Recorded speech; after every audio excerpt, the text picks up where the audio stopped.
kusang ibinigay, aba, hindi mo pwede sabihin rape yan. Lalo na kung ang babae ay 18 anyos pataas. Diba?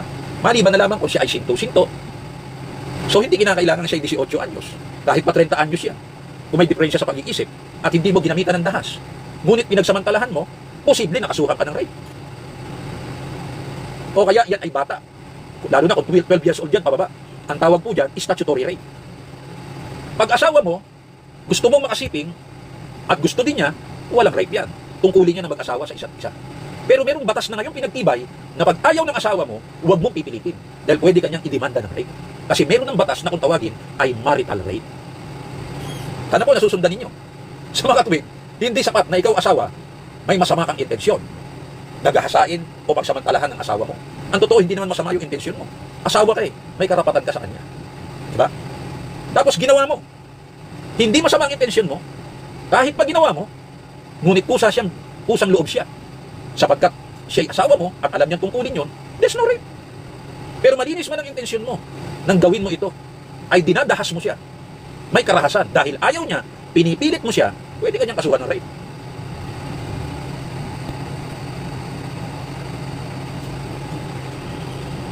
Diba? Ano? May ginawa ba si Senador Marcoleta?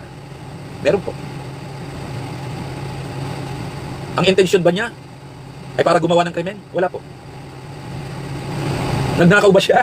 Ayon sa plunder law? Wala siyang ninakaw. Sa kaba ng bayad, kahit kay defensor, wala siyang ninakaw. Meron ba siyang tinanggap? Meron. 75 million mula dun sa 3 contributors.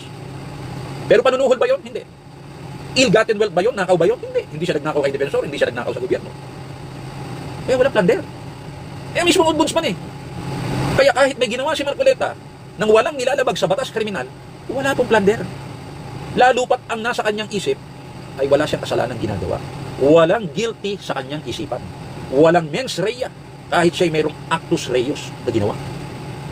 Na kung susuriin yung kanyang ginawa, wala rin paglabag sa mga batas ng plunder. Ay kay Inday Sara. Ito na tayo. Sinasabi ng mga nag-aakusa sa kanya, siya daw ay nagbanta. Ano ba yung banta? Ano ba yung threat? Nandiyan na tayo. Pag sinabi mong nagbabanta, meron pong 3 elemento. Ikaw na nagbabanta, yung mga taong pinagbabantaan mo, ay nakaramdam sila ng pagkatakot sa iyong pagbabanta. At maaaring ang iyong pagbabanta ay may kondisyon. Para sa kabuuan ng komentaryo, maaring magpunta lamang sa YouTube Autentico Lucena Channel. Maraming salamat po mga ka-autentiko.